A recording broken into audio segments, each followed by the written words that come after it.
Have you ever seen a moment Thank you. so unexpected that it Are stops you your 2 heart for a okay? second?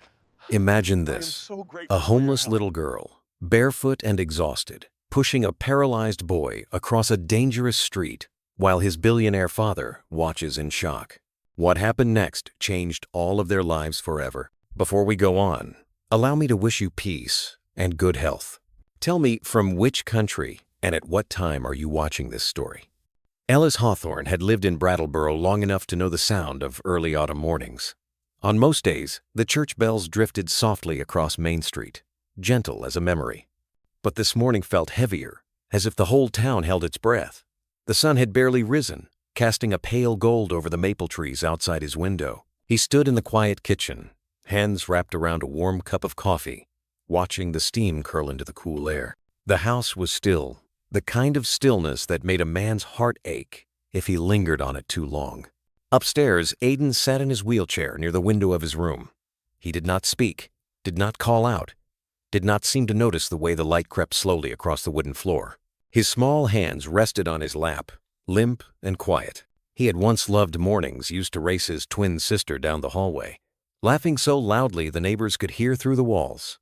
Ellis could still remember those sounds clearly. The echo of their footsteps, the squeals, his wife's warm voice calling after them. But the laughter had faded long ago, swept away with the accident that took his wife and daughter. What remained now was a silence so thick that even the ticking of the hallway clock felt too loud. He climbed the stairs slowly, trying to steady his breathing before opening Aiden's door. "Good morning, buddy," he said, keeping his voice soft, steady, the way you might speak to a small bird perched on your hand. Aiden didn't turn. His gaze stayed on the maple tree outside, its leaves trembling in the breeze. Ellis stepped closer, kneeling beside the chair. "I'm right here," he whispered, as if saying it enough times might somehow make it true in the boy's heart. Still no answer. He brushed a hand gently over Aiden's shoulder, then stood up, forcing a calm smile he didn't feel. He wheeled his son to the dining room where the morning light spilled across the table. Ruth, the live-in helper who had been with the family for years, placed a plate of warm oatmeal in front of Aiden. "Morning, sweetheart," she said with that gentle Vermont kindness. Aiden didn't look at her either, but she didn't seem to mind. She always moved around the boy with patient ease, as though waiting for spring to thaw the long winter in him. Ellis watched quietly, guilt tugging at him the whole time. He had tried everything: specialists from Boston, therapists from New Hampshire, expensive programs he wasn't sure he even believed in. But nothing had opened the door inside Aiden's heart. Some mornings, Ellis wondered if he himself was part of the problem. Maybe he protected the boy too tightly, afraid that anything, even joy, might take him away too. After breakfast, he walked to the study where the light fell differently, warmer, steadier. Maine-made bookshelves lined the walls, covered in photographs he could barely bring himself to look at anymore. His wife holding the twins at the town fair. The four of them under the maple trees by Whetstone Brook. Aiden and his sister, both grinning with missing teeth. Those moments felt like they belonged to another lifetime, one he could visit only in memories. He sat heavily, elbows resting on the desk. Outside, a delivery truck rumbled down Grove Street, its tires crackling over fallen leaves. The small sounds of town life dogs barking. A neighbor calling across a yard drifted faintly through the window. Life moved on around him, steady and familiar, while his home stood frozen in the shadow of what had been lost. Ruth stepped into the doorway. "He's in the garden now," she said softly. "The air's good for him today." Ellis nodded, grateful she knew what he needed without his asking. After she left, he closed his eyes, a long moment. He wanted to believe this life could be mended, even if slowly. He wanted to believe healing might return like the seasons, even if winter felt endless now. He rose from the chair and went to join Aiden outside, unaware that this quiet morning, this ordinary, heavy, fragile morning was the last day their world would look this way. The garden behind the Hawthorne home was a quiet place, tucked beneath the tall pines and sugar maples that towered over Guilford Street. By mid-morning, the breeze carried the faint scent of damp earth, fallen leaves, and the last traces of Ruth's pumpkin bread cooling on the counter. Aiden sat near the wooden bird feeder, the wheels of his chair half buried in the soft mulch. He watched the finches hop and flutter, but his face stayed still, unreadable. It was as if he lived behind a pane of glass no one could break. Ellis walked toward him slowly. "It's a nice day," he said. lowering himself onto the bench beside the boy. "The kind your mom used to love." He didn't know why he said it. Maybe he hoped a shared memory might anchor Aiden back to him somehow. The boy blinked once, a slow, distant motion. Ellis exhaled quietly and leaned back, letting the gentle rustle of leaves fill the silence between them. A truck rumbled down the road, a delivery for the neighbor most likely. Somewhere across the street, Mrs. Whitaker was sweeping her porch, humming an old country song. These were the sounds of Brattleboro life, the kind Ellis once found comforting. But lately they reminded him of a world moving forward while he and his son remained stuck in place. Ruth stepped onto the porch and called out, "I'll be at the grocery store for about an hour. I left some tea on the stove for you." Then she hesitated, her voice softening. "He'll come back to you, Ellis. Kids have a way of finding their own way through pain." He nodded, offering her a small, grateful smile as she left. When the front door closed, the house seemed to sink deeper into its quiet. Aiden's fingers tapped lightly on his wheelchair armrest. Barely noticeable, but Ellis caught it. A tiny movement, but movement, all the same. He leaned forward. "You want to go inside?" he asked gently. Aiden didn't respond, and after a moment, Ellis looked away. He knew the boy was drifting, not out of disrespect, but out of exhaustion, the kind of exhaustion that comes from grief too heavy for a child to understand. He wished he could carry it for him. Later in the afternoon, clouds began gathering over the rooftops. The air cooled suddenly, as it often did in early fall. Ellis rolled Aiden back inside and settled him near the living room window. The boy kept staring outside, as if waiting for something neither of them could name. Ellis placed a soft blanket across his legs, tucking the edges gently. "I'll be in the study," he said, resting a hand on Aiden's shoulder before walking away. He tried to focus on paperwork bills, emails, contracts for the small business he still ran, but his eyes blurred over the words. His thoughts wandered to the accident, to the sound of metal twisting, to the tiny cries he'd heard before the world shattered. He rubbed his temples slowly, breathing through the ache. A sudden creak on the landing startled him. He stood, stepping into the hall. Aiden wasn't in the living room. The blanket lay folded on the seat of the wheelchair, empty. The boy had moved again. Ellis's heart leapt painfully as he hurried through the hallway, checking each room. "Aiden!" he called, trying to keep the fear out of his voice. He finally found him by the front door. The boy had managed to wheel himself halfway down the entryway, the soft light from the porch spilling faintly across his face. He wasn't trying to leave. He was simply staring outside, as though something beyond the yard called to him. His expression was calm but far away, like he was standing on the threshold of a memory only he could see. Ellis knelt beside him. "Hey," he whispered, breath unsteady with both relief and worry. "You scared me." The boy's head tilted just an inch, a gesture so small most people wouldn't notice. But Ellis felt the shift like a warm ember catching flame. For the first time in a long while, Aiden seemed aware of his presence, even if only faintly. They stayed there for a moment, father and son framed in the quiet doorway, shadows stretching toward the fading afternoon light. Ellis wanted to believe this small moment meant something, that maybe Aiden was trying to reach for the world again. But he didn't know that outside, beyond the fences and autumn leaves, something else in town was moving toward them too, something small, fragile, lost, and filled with a quiet spark that would one day change everything. Ellis had stepped out only for a few minutes that afternoon, just long enough to speak with the neighbor who needed help moving a fallen branch after the wind picked up along Guilford Street. The sky had shifted again, clouds drifting low and gray, one of those unpredictable early October days when the weather couldn't decide if it wanted to rain or break open into sunshine. Ruth was still at the store, and the house was quiet except for the soft hum of the furnace kicking on. Inside, Aiden's wheelchair sat near the window where Ellis had left him. But the moment Ellis walked back in, he felt it an eerie stillness that didn't belong. Aiden was gone. The blanket had slipped to the floor, a soft pool of gray wool against the wooden boards. The front door was cracked open, letting in a thin, cool ribbon of autumn air. "Aiden?" His voice tightened. He rushed down the steps, scanning the sidewalk, the yard, the driveway. For a heartbeat, the world around him went muffled, like the quiet before a storm. He sprinted to the edge of the lawn, and there, at the bottom of the walkway, he finally saw him. Aiden was already halfway down the sidewalk, his small hands working the wheels with uneven movements. determined in a way that broke Ellis's heart. "Aiden, buddy, wait," Ellis called, trying not to sound panicked. But the boy didn't turn. He kept going, his gaze fixed ahead as if drawn by something invisible. The wind lifted his hair, carrying a faint rustle of leaves across the pavement. Ellis caught up, gently gripping the handles of the chair. "You can't wander off like this," he whispered, chest rising and falling with relief. "You had me scared." Aiden's eyes shifted, just slightly, toward the sound of his father's voice. Not a word, not a nod, just the faintest sign he was listening.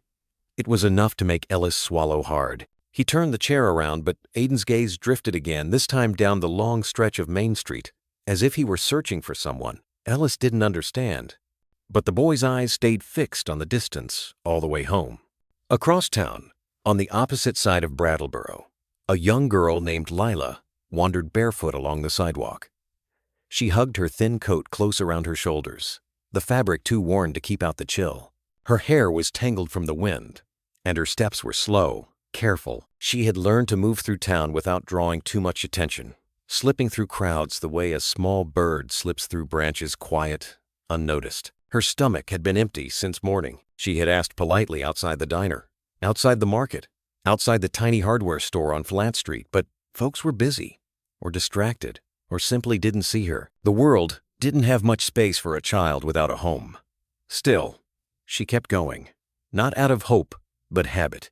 When you had nowhere to be, walking was the closest thing to purpose. She stopped at a crosswalk where the traffic light blinked red. Cars rolled by slowly, old Subarus, a pickup with a golden retriever in the back, a minivan full of groceries. When the light changed, she stepped forward, planning only to reach the other side before deciding where to try next. But halfway across, she froze. There, on the opposite curb, was a boy in a wheelchair. His hands trembled slightly on the wheels, his face pale beneath the soft, fading light of the afternoon. He looked frightened, lost, as though the noise and movement around him were too much. The cars were passing faster now, one after another, the sound of engines echoing off the storefronts. Lila took a step closer, her heart thudding. No one else stopped. People walked around him, heads down, hurried, distracted, while the boy sat trapped between the curb and the road. "He's gonna get hurt," she whispered to herself. She moved quickly, weaving between the gaps in traffic until she reached him. She knelt beside the wheelchair, brushing her hair from her face so he could see her clearly. "Hey," she said softly, Do you want to cross?" The boy didn't answer with words, but after a moment, he gave a tiny nod, one so faint she almost missed it. "It's okay," she told him, offering a small, steady smile. "I'll help you. We'll go slow." She looked left, then right, waiting for the right moment. A car slowed. Another paused. Then she gripped the wheelchair handles with both hands and began to guide him across. The wheels bumped lightly over the curb. Her bare feet slapped against the pavement, cold but steady. She kept herself between him and the traffic, shielding him with her small frame. When they reached the far side, she let out a breath she didn't know she'd been holding. "You did good," she whispered. And for the first time that day, she saw something flicker in the boy's eyes, something gentle, something alive. He whispered, barely audible, "Thank you." Lila blinked, surprised to hear his voice. Quiet, thin, but real. She knelt a little closer. "My name's Lila," she said gently, unsure if he would answer again. The boy watched her for a moment, the wind tugging softly at the hair that fell over his forehead. "Aiden," he murmured. She smiled, a small warm curl of her lips. "Hi, Aiden." A black SUV slowed to a stop a short distance away, its engine idling low. Lila didn't notice it at first. She was too focused on Aiden, making sure he was steady and safe on the sidewalk. But the driver Ellis had seen everything. He had driven out searching, panic thrumming through him, fear tightening its grip around his chest. And there, on the corner of Main Street, he had found his son in the care of a stranger. He stepped out quickly, the door closing with a muted thud. "Aiden!" His voice cracked under the weight of fear he hadn't been able to hide. Aiden's eyes dropped, as if bracing for something familiar and heavy. Lila stepped back instinctively, unsure whether to stay or go. Ellis rushed forward and knelt beside his son, his hands trembling as he checked him over. "What were you thinking? Do you know how scared I—" His voice faltered. Swallowed by a breath he struggled to steady. He pulled Aiden close, relief washing over him in a shaky exhale. "I thought I'd lost you," he whispered. Only then did he seem to register the small figure standing at the edge of the sidewalk. Lila lowered her head, fingers brushing the hem of her worn coat. She wasn't expecting thanks. In her life, people rarely spoke to her at all. Ellis glanced in her direction, intending to say something, anything, but emotion crowded his chest, and the words wouldn't come. His fear overshadowed everything else, even gratitude. He simply lifted Aiden gently into the SUV, buckling him in with careful but hurried hands. When he closed the passenger door, Lila was still there, watching quietly. Her eyes held no resentment, only a soft, tired acceptance. People had overlooked her before. This wasn't new. The engine started, and the SUV pulled away from the curb. Lila raised a hand in a faint wave, though she knew the boy might not see it. She stood there until the car disappeared around the bend, swallowed by the soft evening haze. Once the street grew quiet again, she wrapped her arms tighter around herself. The pavement was growing colder beneath her bare feet. The sky had darkened into a deepening blue, and the early autumn wind swept fallen leaves in small spirals at her ankles. She whispered into the empty street, "I hope he's okay." The town lights flickered on one by one as she walked away, her small frame blending into the shadows cast by shop awnings and brick walls. She had no idea what kind of home he was returning to. No idea if she would ever see him again. But something about the boy lingered in her chest, like a fragile spark she didn't dare hold too tightly.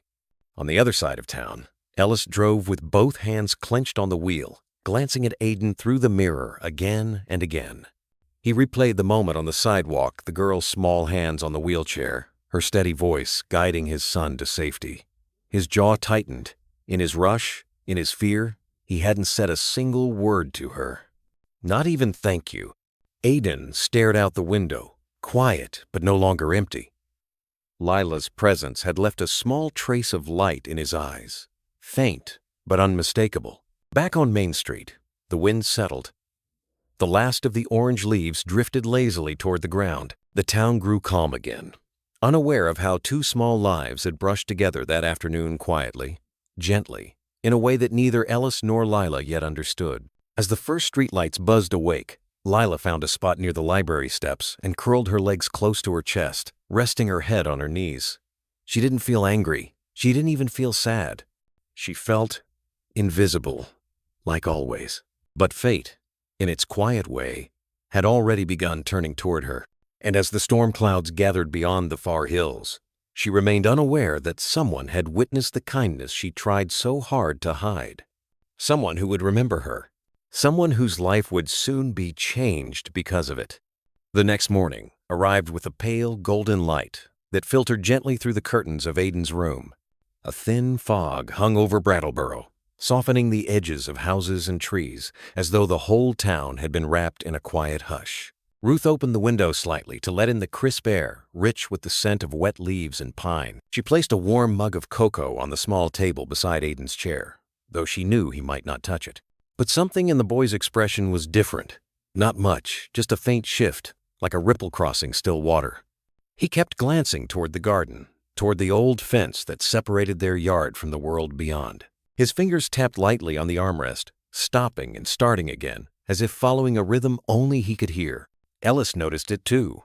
"You want to go outside for a bit?"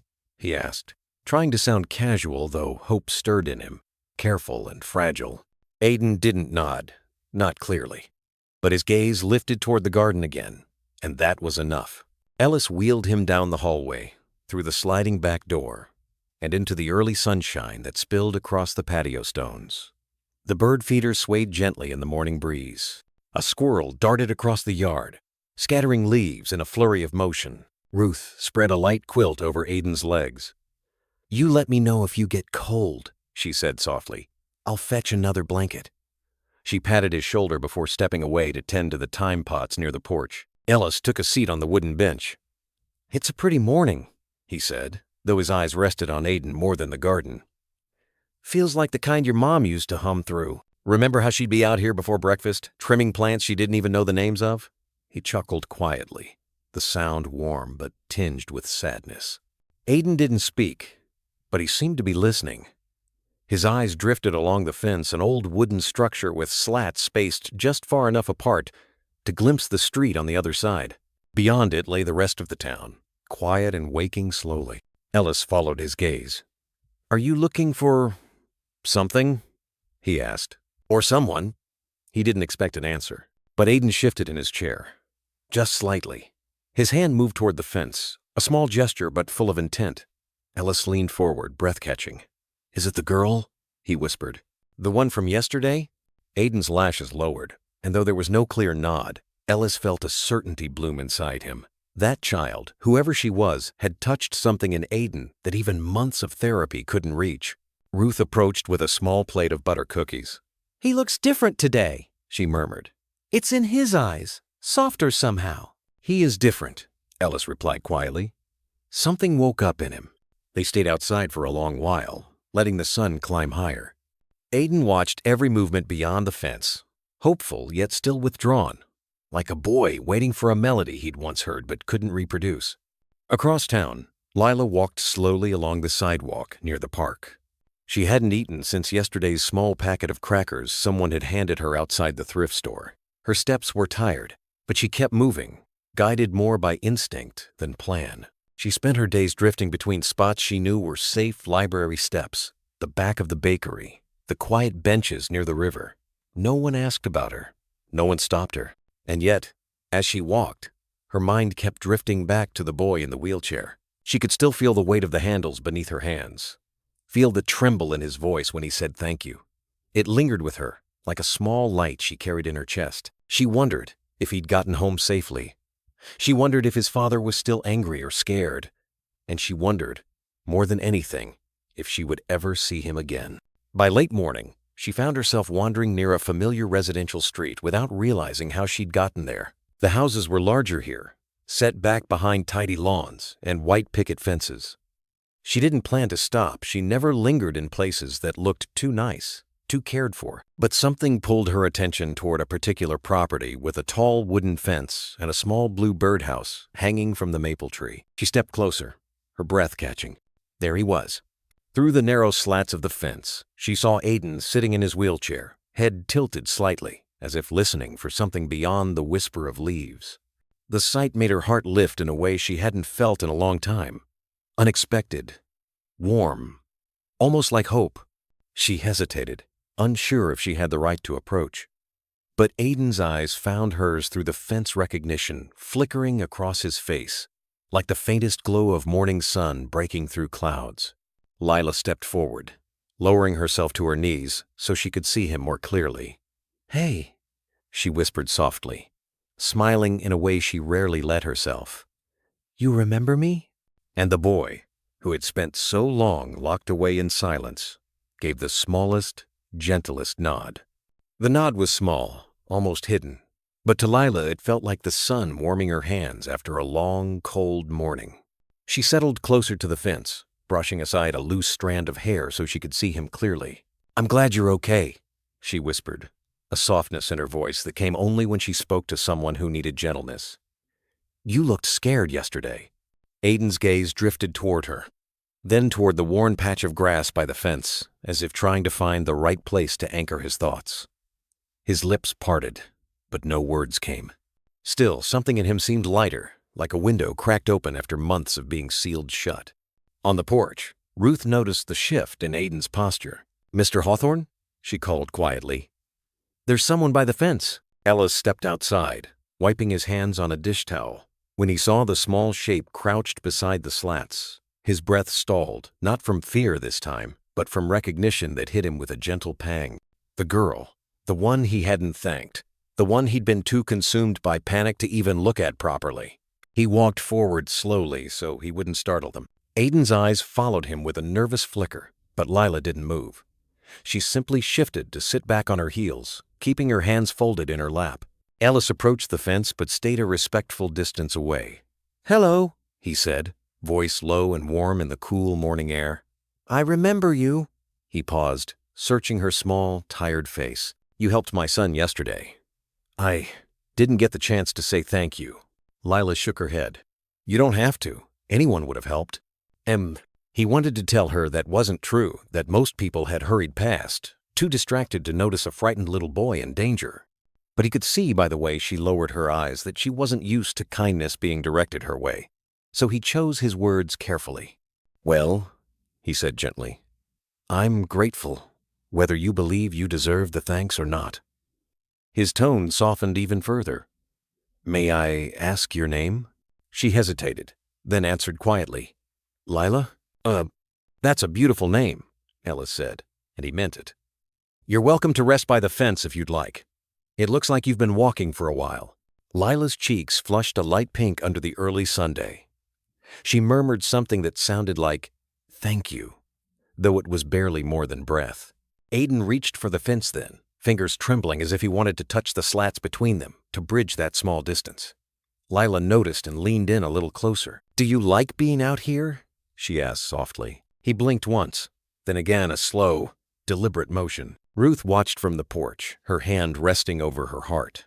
"Look at him," she whispered to herself. "I haven't seen him this awake in months." Ellis felt the truth of her words settle warm and heavy in his chest. He didn't want to break the moment, didn't want the fragile connection between the two children to vanish, so he simply stepped back and let it unfold.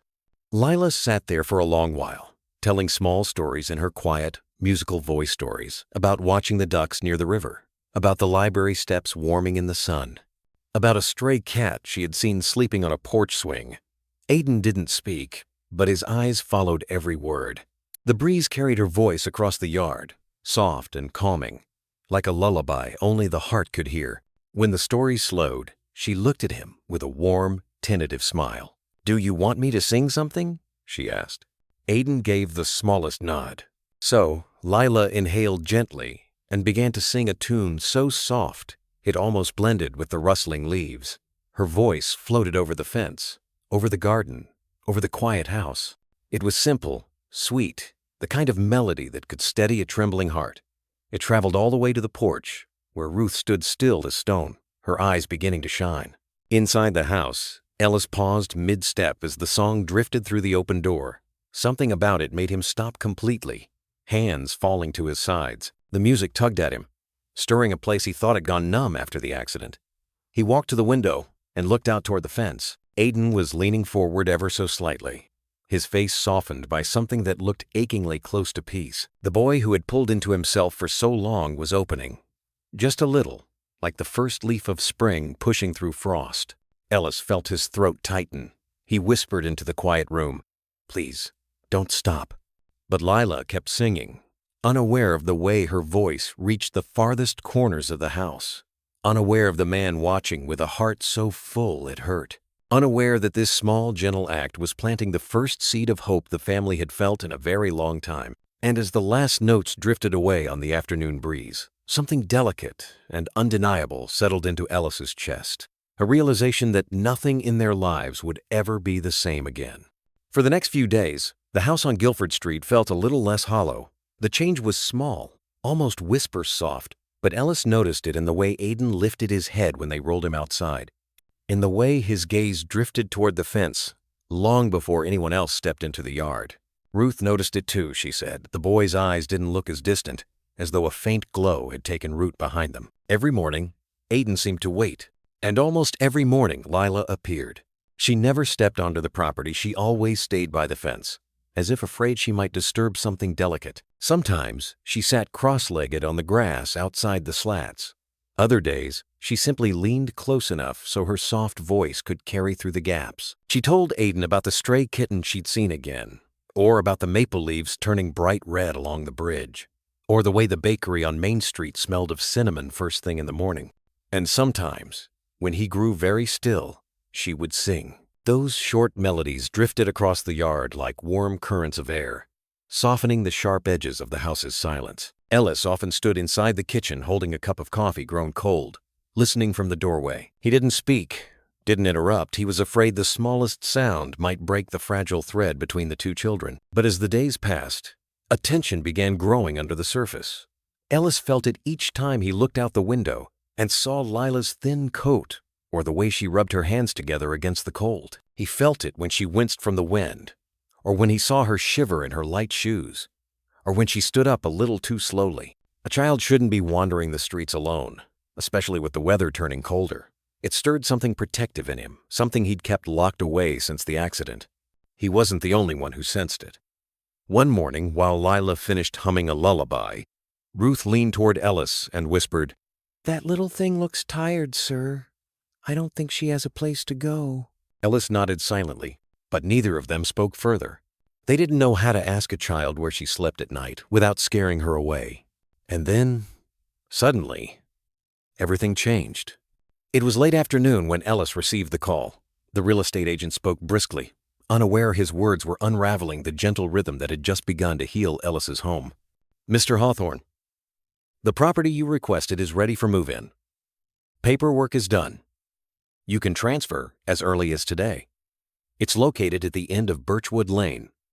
Much quieter, much safer. Just as you wanted. Safer." That was the word that had convinced Ellis weeks ago. Back when fear governed his every waking moment, when he believed keeping Aiden isolated was the only way to protect what little life he had left. He thanked the agent and hung up. When he stepped outside, Aiden was in the garden, his gaze fixed on the fence where Lila had been just hours earlier. The boy's hands rested still on the arms of his chair, but there was a heaviness to him again, a familiar stillness Ellis had hoped they'd left behind. Ruth noticed the look on Ellis's face. "Is something wrong?" she asked softly. "We're moving," he said. The words felt weighty, even to him. "The house on Birchwood Lane is ready." Ruth inhaled slowly, her brows knitting with concern. "And the boy? And her?" Ellis didn't answer right away. He looked toward Aiden, then toward the fence, then toward the fading sky. The golden light filtered through the maple leaves, painting the yard in warm colors that felt almost like a goodbye. That evening, Ruth packed quietly. Ellis tried to explain the move to Aiden, kneeling beside him as he spoke, but the boy simply stared past him, his eyes drifting toward the door, the window, the fence, anywhere but the new house awaiting him. By nightfall, the truck was loaded. Before Ellis closed the door for the last time, he stepped onto the back porch and looked toward the fence one more time, half hoping, half fearing he might see a small silhouette standing there. But the yard was empty. Only the wind moved. He whispered into the quiet, "She'll forget us, won't she?" The words weren't meant for anyone. He wasn't sure he believed them either. The truck engine rumbled to life. In the rearview mirror, Aiden watched the house fade into the darkness, his reflection faint and ghostly against the glass. His fingers twitched once, like he wanted to reach for something disappearing behind them. And somewhere across Brattleboro, a barefoot girl stirred from her sleep beneath the porch of an old shop, unaware that when morning came, the fence she always walked toward would stand silent and empty. The moving truck hummed quietly in the driveway as dusk settled over Guilford Street. The lights inside the house had already been turned off, leaving the rooms dim and hollow, their warmth fading like the last notes of one of Leela's soft songs. Ellis finished securing the final box, though his hands lingered on the latch longer than needed. A strange weight pressed against his chest, part worry, part guilt.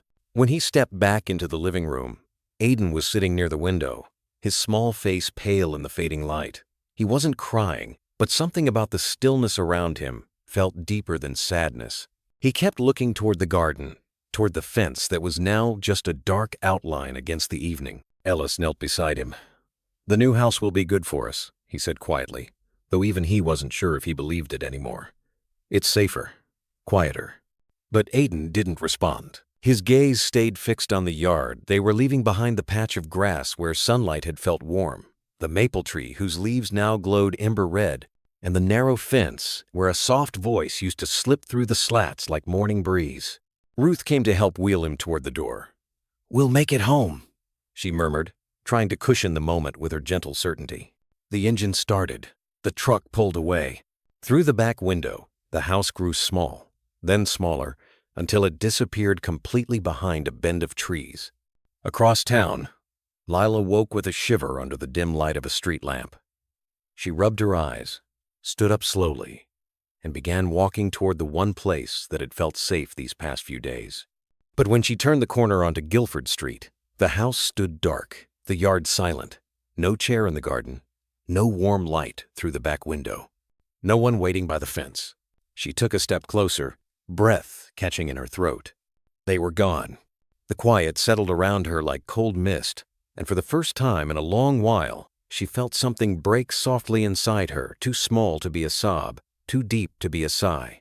The streetlights buzzed overhead, unaware of the little girl standing alone in the empty night, staring at the fence where the boy she'd helped had once waited for her voice. The morning broke quietly over the new neighborhood, a place where tall oaks leaned gently toward the streets and the houses sat far apart, wrapped in deep pockets of silence. Inside his new bedroom, Aiden rested against a mound of pillows as Ruth adjusted the thin blanket around him. The light was soft, but his eyes remained distant, as though they were fixed on something still left behind on Guilford Street. Ellis stood in the doorway, one hand braced lightly against the frame. He had expected the move to bring relief, a fresh beginning where old fears would loosen their grip. Yet watching his son stare blankly out the window, he felt the familiar ache return, the kind that settled right behind the ribs. "Breakfast is ready whenever you are," he said gently. Aiden didn't answer. His fingers idly touched the armrest of his wheelchair, tracing the same spot again and again. Ruth exchanged a quiet glance with Ellis, the kind that carried worry but also patience, two things she had learned to hold at the same time. Later that morning, Ellis took Aiden to his appointment at Hartford Memorial, hoping the routine would lift some of the heaviness. The hospital was steady with the hum of machines and the low conversations of early visitors.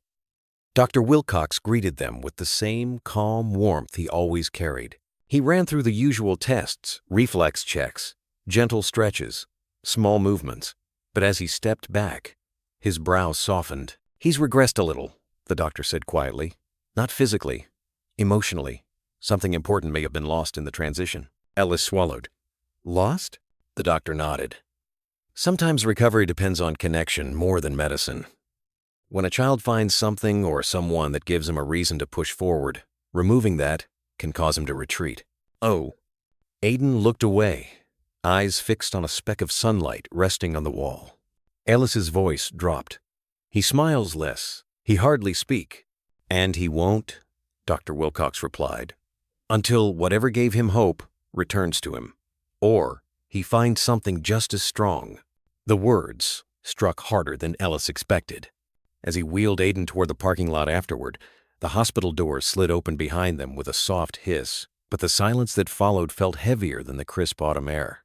In the car, the road curved beneath the trees, orange, gold, the colors of a season beginning to shed. Yet nothing in the world outside seemed to reach the boy in the back seat. His gaze stayed steady, hollow, as though still searching for a voice he could no longer hear. And for the first time since the move, Ellis finally understood what the doctor had meant. Somewhere in that quiet, Aiden had lost more than a home. He had lost someone. The drive back to the new house felt longer than usual, though Ellis kept telling himself it was just the traffic, just the winding roads. But deep inside, a single thought pulsed with every mile they passed. Something important may have been lost. Aiden's silence filled the car like fog. He didn't look out the window anymore. He didn't hum the soft tune he once tried to follow. He simply folded into himself, small and quiet, as though saving what little strength he had left. When they reached home, Ruth helped Aiden settle near the living room window, but he didn't seem to notice where he'd been placed. His hands rested limp against the blanket, his eyes unfocused. Ellis stood behind him, unable to ignore the gnawing truth forming in the quiet of that room. Aiden hadn't lost a toy. He hadn't lost a routine. He had lost someone whose voice had lifted him in a way no medicine could. As that realization washed over him, Ellis sat slowly, elbows on his knees, hands clasped. His breath trembled. It had been the girl, the small, barefoot child with the soft, steady voice that reached his son in places Ellis could not. Her songs, her calm, the way Aiden's face used to brighten at the faint sound of her footsteps approaching the fence. He had pulled his son away from that warmth without meaning to searching for safety, thinking distance would heal. But in doing so, he had severed the one thread that anchored Aiden to hope. The house felt colder now, though the heater hummed softly. Ruth approached and placed a gentle hand on Ellis's shoulder. "He was different with her," she whispered. "You saw it, sir." "I saw it too." Ellis nodded, his throat tight. "I should have thanked her that day. I should have—" His voice broke before the sentence could. Ruth sat beside him, If she mattered this much, maybe you can still find her. Huh. Ellis looked up slowly. For the first time since the move, a flicker of resolve edged back into his eyes. He stood, walked to his study, and reached for his phone. His hand shook not from fear, but from urgency.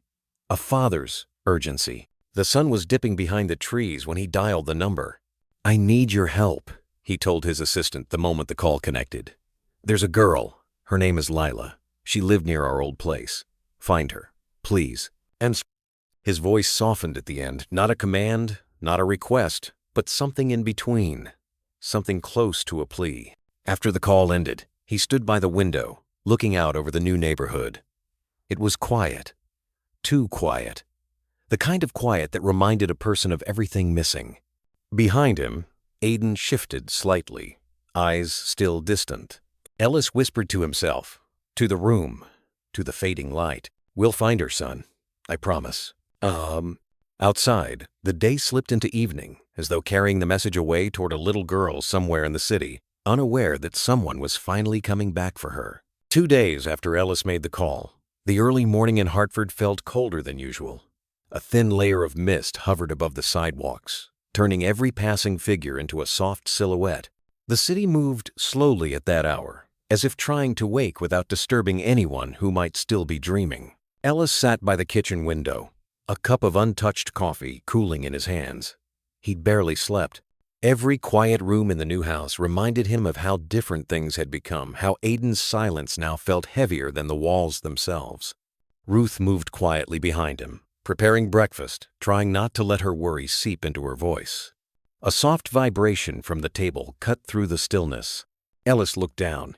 His phone, a message from his assistant. He opened it quickly, breath tight. "Sir, found someone who might have seen the girl. Says she was taken to St. Margaret's Hospital 3 nights ago. Condition unknown." Ellis stood so suddenly his chair scraped against the floor. Ruth turned, startled. "What is it?" she asked. He handed her the phone with a trembling breath. She read the message and pressed a hand over her chest. "Oh dear. She must have been out in the storm that night." Ellis nodded. "She was out there alone, and we left without—" He couldn't finish the sentence. Behind them, the soft wheels of Aiden's chair slid across the hardwood floor.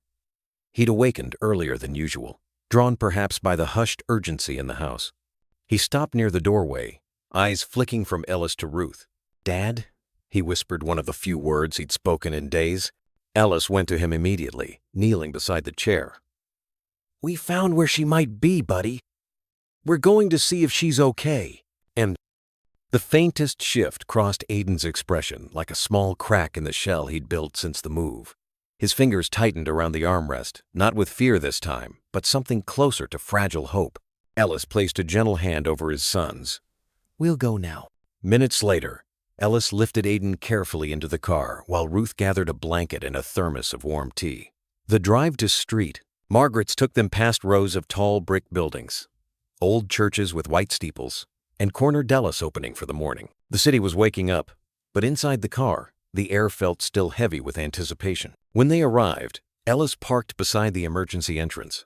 The automatic doors slid open with a soft whoosh, and the smell of antiseptic drifted out, a sharp scent that always seemed to unsettle parents more than children. A nurse behind the desk looked up as the three approached. "Good morning," she said kindly. "How can I help you?"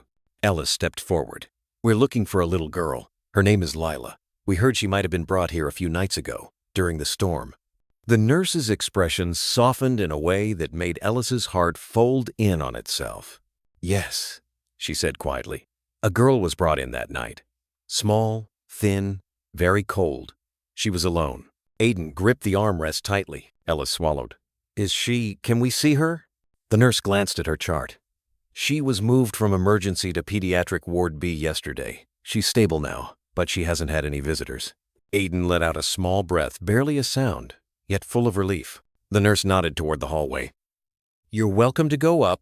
Room 214. Ellis thanked her softly, then placed a hand on the back of Aiden's chair. "Let's go, buddy," he whispered. But as they turned toward the elevator, Ruth noticed something, a faint tremor in Ellis's hand. Not fear this time, something deeper. A quiet awareness. They were about to face the child who had changed everything. The walk down the pediatric hallway felt longer than the one from the entrance. The walls were painted with bright murals, whales, balloons, smiling suns, but none of it softened the tension that wrapped around Ellis's shoulders. He pushed Aiden's wheelchair slowly, careful on every turn, as if afraid sudden movement might break the fragile hope inside the boy. Ruth walked beside them with quiet steps, hands clasped, whispering a small prayer under her breath. Room numbers passed one by one, then 214. Ellis stopped. For a moment, the three simply stood there, listening to the low hum of hospital machines behind the door. Aiden's breath grew shallow. His fingers curled around the blanket on his lap. Ellis knelt beside him, steadying him with a gentle hand on his shoulder. "Before we go in," he murmured, "remember, she's been through a lot. She may be scared or tired, but we're here now, and that matters." Aiden nodded, small but sure. Ellis rose slowly and pushed the door open. The room was quiet, washed in the pale morning light. A small figure lay curled on the narrow hospital bed, wrapped in a white blanket that swallowed her thin shoulders. Her hair, light brown, tangled, rested against the pillow like a soft shadow. Lila, the girl whose voice once slipped through the fence like warm wind. The girl who gave his son color again. Ellis took a careful step inside.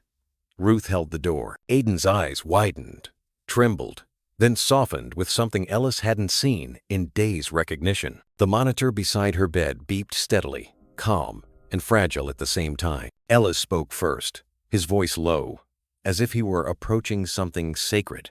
"Leela, it's us." She didn't move, didn't open her eyes.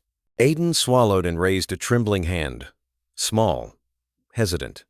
He wanted her to see him, to hear him, the way she had before. So Ellis gently pushed the wheelchair closer to the bed, and just as Aiden reached the edge of her blanket, Lila shifted faintly, turning her head the tiniest bit, as though responding to something she felt rather than heard. Aiden leaned forward, voice barely more than a breath. "Lila, I'm here." Her eyelids fluttered. Once, twice, then slowly, painfully slowly, they lifted, revealing a pair of tired eyes that searched the room before landing on the little boy in the wheelchair. Her lips parted, fragile as a cracked leaf. "Aiden?" The sound was faint, but it hit Ellis like a wave because hope, once lost, rarely returns with such clarity. Aiden nodded, and for the first time in weeks, something bright flickered across his face. Ellis felt his throat tighten, and Ruth covered her mouth with a trembling hand. But before any of them could speak again, Lila's breath hitched, her eyes glistened, and she whispered one more word, this time filled with fear, confusion, and relief all at once. You found me?" The room held its breath, and the chapter ended there, right when the world began to stitch itself back together. The soft beeping of the heart monitor steadied itself as morning light slowly filled room 214. Outside the window, the branches of a tall sycamore swayed gently, leaves brushing against the glass like they were offering their own quiet blessing. Inside, the small group remained where they were, Ellis standing near the foot of the bed, Ruth just behind him, and Aiden beside Lila, his wheelchair pulled close enough for their hands to almost touch. For a long moment, none of them spoke.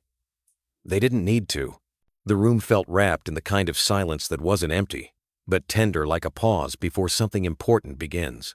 Lila blinked slowly, still trying to steady herself in the waking world. Her eyes drifted from the window, then to Ellis, and finally back to the little boy whose presence seemed to pull her out of the fog more clearly than any medicine. "You came," she whispered. Aiden nodded. His fingers trembled as he reached just a little closer, though they didn't quite meet hers. "I didn't forget." Ellis took a careful step forward. "We should have found you sooner," he said softly, voice warm with regret. "You helped my son when no one else noticed. We owe you more than words, sweetheart." Lila looked down at the blanket, cheeks warming with a quiet embarrassment. She wasn't used to kindness that pointed directly at her. It felt almost too bright. "I didn't do anything," she murmured. Ruth stepped closer, hands folded in front of her the way she often stood when comforting children in the church nursery on Sundays. "Oh, honey, you did so much more than you think." Her voice held the soft lift of a hymn. You made him smile again. That's no small thing. Aiden's eyes softened in agreement. The nurse entered quietly, checking the chart without disturbing the moment. She smiled at the sight of the children together. She's been asking in her sleep, the nurse said gently, mumbling about. A boy by a fence. Ellis felt something catch in his chest. Lila tugged the blanket a little closer. I kept going, she admitted, eyes distant, as though replaying her steps. I thought maybe he'd be there again. Aiden lowered his gaze, guilt whispering across his features. Ellis placed a steady hand on his son's shoulder. It wasn't your fault, he said quietly. We moved too quickly. We should have said goodbye. The girl's voice softened. I just didn't want him to be sad. There it was, the heart of her story, spoken in a single fragile sentence. The nurse finished her check and stepped out, lowering the door gently behind her. The room felt smaller now, closer, as though all four of them were gathered around one shared truth. They were bound together now, not by chance, but by something far deeper. Ellis exhaled, long and slow. Lila, he said, kneeling beside the bed so he could meet her eyes squarely. When you're well enough, you won't have to be alone again. Not out on the streets, not in the cold. We'll make sure of that. Her eyes widened, almost fearful hope, when unfamiliar, can frighten a child more than darkness ever could. She whispered, Why? Why would you do that? The answer lived in Aiden's small, trembling voice. Because you helped me. And Ellis looked at his son, surprised by the clarity in his tone, soft, but steady in a way he hadn't heard in months. And for the first time in the new chapter of their lives, Ellis sensed that something inside his son was shifting, turning toward the light again. The afternoon sun softened as it filtered through the thin hospital curtains, casting warm stripes of gold across the floor. Lila shifted slightly, gathering the courage to meet Ellis's gaze. Something about the earnest way he and Ruth stood beside Aiden, steady, patient, made the room feel safer than any place she had been in a long while. Ellis pulled a chair close to her bedside and sat, resting his elbows on his knees. Lila, he began gently, the doctors say you're getting stronger. That's good news. But you shouldn't have to worry about where you'll go when you leave this room. Lila's fingers tightened around the blanket. I don't have anywhere else. Aiden looked at her, eyes wide with understanding far beyond his years. You can come with us, he whispered. If you want. The words floated in the quiet room like a trembling leaf, small, delicate, carrying more weight than anyone expected. Lila blinked. Live? With you? Ruth stepped forward, placing a gentle hand on the bed rail. Not just live with us, sweetheart. Be somewhere you're cared for. Somewhere warm. Somewhere safe. Lila's breath caught. No one's ever said that to me. Oh.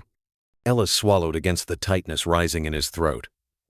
Well, someone should have. A long time ago. The girl's eyes glistened, though she tried to hide it by lowering her head. Aiden inched his hand forward again. This time, his fingers brushed against hers just barely, but enough for her to look up. I missed you, he said quietly. The simple truth in his voice was enough to undo her. She pressed her lips together, trying not to cry. But the tears came anyway, slow, silent, the kind that fall when a child finally realizes she's not invisible. Ellis didn't rush her. He just waited, letting her breathe through the moment. When she finally spoke again, her voice trembled like thin glass. If I come, will I still get to see him, even if I get in the way? Aiden shook his head, quick, emphatic. You never got in the way. Ellis leaned closer. You're not a burden, Lila. You're a blessing. The words seemed to stop time. No one in her life had ever used that word for her. After a long moment, she nodded, small, timid, but real.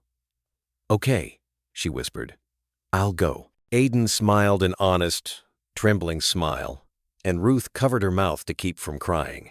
Ellis stood, placing a gentle hand on Lila's shoulder. Rest for now. I'll speak with the doctor. We'll take things one step at a time. As he stepped into the hallway with Ruth beside him, he finally let out the breath he'd been holding since they left the old house.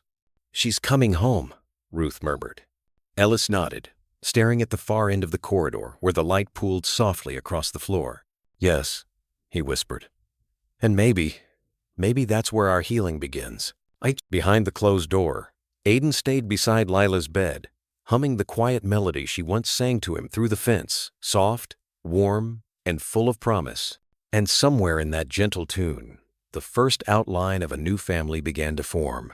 The day Lila was discharged, the weather in Hartford carried the gentle warmth of early afternoon, soft enough to hint at spring, yet cool enough to make a person grateful for every patch of sunlight. Ruth helped Lila button her new jacket, a pale blue one she had bought that morning, while Ellis signed the final papers at the nurse's station. Aiden waited near the entrance, his chair positioned so he could see every step Lila took. He gripped the armrests tightly, not out of fear, but anticipation. When the elevator doors slid open and Lila appeared with Ruth by her side, Aiden's face lit with an expression Ellis had only dreamed of seeing again. "There she is," Ellis said softly, as though announcing someone precious. Lila walked slowly, her steps still careful, but her eyes bright and alert for the first time in days. She clutched a small hospital bag, the sum of everything she owned, and yet she didn't look weighed down by it. Instead, she looked hopeful. Aiden lifted a hand. "Hi." Lila smiled, small, shy, but unmistakably real. "Hi." Ruth leaned down beside her. "Ready to go home, sweetheart?" Lila's eyes softened at the word home. She nodded. Ellis guided them toward the car, making sure Lila was buckled comfortably before settling Aiden into his seat. Once everyone was in, he closed the door gently and paused for a moment, his hand resting on the roof of the car. He had driven away from Guilford Street, burdened with guilt. Now he drove towards something entirely different. On the way, they passed the familiar Old Town Diner with its neon sign flickering in the daylight, the church with the tall white steeple, and the little park where families gathered every Sunday afternoon. Lila watched it all with wide eyes, as though she were relearning what a safe place looked like. Aiden kept glancing sideways at her, making sure she hadn't disappeared like a dream. When they reached the house, Ruth opened the door first and motioned for Lila to step inside. The entrance hall was warm, soft lamplight, the faint smell of cinnamon from Ruth's earlier baking, a pair of blankets folded neatly on the sofa. Lila froze. She had never walked into a place prepared for her. Ellis noticed her hesitation. "It's all right," he said gently. "Take your time." She stepped in slowly, fingers brushing the edge of the doorway as if afraid it might vanish. Ruth guided her toward the living room. "We fixed up a small space for you," she explained. "Just until you're strong enough for school again." Lila blinked. "School?" Aiden wheeled forward. "You can come with me, if you want." She nodded, her voice soft. "I like learning," Ruth smiled. "Then you'll fit right in." Ellis stepped back to watch the scene, his son leaning toward this small, brave girl who had carried hope all the way through the storm, Ruth fussing gently over her new blankets. The house, once hollow, filling again with a warmth he thought he'd lost forever. Something inside him settled. Later that afternoon, when the sun slanted through the living room window, Lila sat on the couch with a cup of warm tea Ruth had prepared. Aiden sat nearby, humming the tune she once shared with him. The notes were simple, uneven, childlike, but when she turned her head and listened, something in her expression softened into peace. And for a brief moment, Ellis allowed himself the quiet joy of watching two broken children rebuild each other, piece by piece, in the safety of his home. But as he looked toward the window, a thought returned an unfinished duty, waiting beyond the walls of this fragile new beginning. The orphanage. The woman who hurt Lila and countless others. He exhaled, slow and steady. Tomorrow, he would face that. Tonight, he would let this new family breathe. That evening, the house settled into a quiet rhythm, soft footsteps from Ruth in the kitchen, the gentle hum of the heater, and the faint melody of Aiden humming while Lila rested on the couch. Ellis stood in the doorway, taking in the sight. For the first time in months, the living room didn't feel cold. It felt lived in. It felt whole. Lila sipped her tea slowly, holding the warm mug with both hands. Aiden watched her with an expression of quiet comfort, as if simply knowing she was there steadied him. Every so often their eyes met, and the simplest smile passed between them, two children who had carried more weight than they ever should, now finding ease in each other's presence. Ellis stepped forward and knelt beside Lila. "There's something I need to do," he said gently. "Something important for you, and for the other kids who might still be hurting." Lila looked up, uncertain. "Is it about the place I came from?" Ellis nodded. I'm going to talk to the authorities. They need to know what happened at that orphanage. What was done to you was wrong, and it can't happen to anyone else." Her eyes softened, not with fear this time, but relief. Aiden reached for her hand.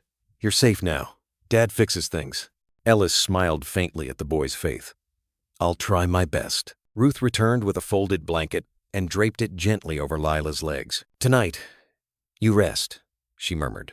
"Tomorrow will take care of itself." The girl leaned back against the cushions, her small frame relaxing for perhaps the first time in years. She looked around the room at the warm lamplight, the soft rug beneath her feet, the gentle faces watching over her. "This feels like—" She paused, voice fragile. "Home." Aiden nodded. "It is." Ellis placed a hand on his son's shoulder, letting the weight of the moment settle. This wasn't charity. This wasn't obligation. This was something far deeper, a second chance, not just for Lila, but for him and Aiden, too. As night wrapped around the house, the three of them stayed together in the living room, quiet, warm, safe. A small family beginning to take shape. And for the first time since the accident, Ellis felt peace return to him like an old friend. As the day settled into a soft golden hush, the little home finally felt whole again, no longer echoing with absence, but warmed by the gentle rhythm of two children rediscovering joy, and a father learning that love sometimes returns in unexpected ways. Their journey through loss, quiet courage, and the simple miracle of kindness reminds us that healing rarely arrives all at once. It comes slowly, like the first porch light flickering on at dusk, guiding us back to a place we thought we'd lost. And in that light, hearts once bruised can learn to hope again. This story leaves us with truths as old as time. That unconditional kindness can reshape a life, that every soul, no matter how small or forgotten, deserves a family and a warm place to rest. That happiness grows when we choose compassion over comfort and people over pride. Much like sitting around a Sunday dinner table, passing stories, sharing memories, we are reminded that human connection is what steadies us through the darkest seasons. So take a quiet moment, friend, and let the meaning settle. Did this story touch something in you today? If it did, press 1 the comments. If it didn't, or if you'd like to offer a thought or suggestion, press 0. I'd truly love to hear your voice.